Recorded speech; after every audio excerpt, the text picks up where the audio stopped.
48 గంటల్లో ఎవరైతే పవన్ కళ్యాణ్ గారి మీద కుటుంబం మీద ఇలాంటి వ్యాఖ్యలు చేశారో 48 గంటల్లో వాళ్ళు అరెస్ట్ చేసి రిమాండ్ చేసి ప్రజలకు చూపించాలి. మీరు సోషల్ మీడియా అనేది ఓకే రాజకీయ పరంగా నేను చేస్తుంది మీరు చేస్తుంది రాజకీయ పరంగా మాట్లాడుతున్నాను. అమ్మా నాన్నల్ని ఇంట్లో కుటుంబ సభ్యులు మాట్లాడుతుంటే చూసి ఊరుకుంటూ ఉంటున్నారా? ఈరోజు పోలీసులు గారు ఒకటే చెప్పాం. గతంలో ఈ జిల్లాలో ఒక నాయకుడు వాళ్ళ భార్య గారి కంప్లైంట్ ఇస్తే ఇమ్మీడియట్లీ యాక్షన్ తీసుకున్నారు. మంచిది, సూపర్ పోలీస్ బాబు వ్యవస్థ పనిచేస్తామని నమ్మకం ఉంది.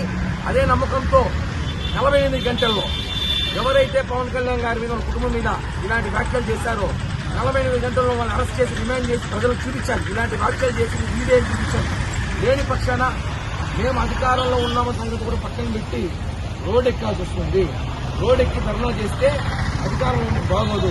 అలాగే టీడీపీ సోషల్ మీడియా శ్రేణులు తెలుసుకోండి, నారా లోకేష్ గారి మీద కూడా ఇలాంటి కామెంట్లు చేశారు. నారా లోకేష్ గారు కామెంట్లు చేశారు. మీరు కూడా చూడండి, తెలుసుకోండి. ఎందుకంటే సోషల్ మీడియా మీద పోలీస్ వ్యవస్థ నిఘా పెట్టాలి. ఏ సోషల్ మీడియా ఉందో అవన్నీ డీటెయిల్స్ డిపార్ట్మెంట్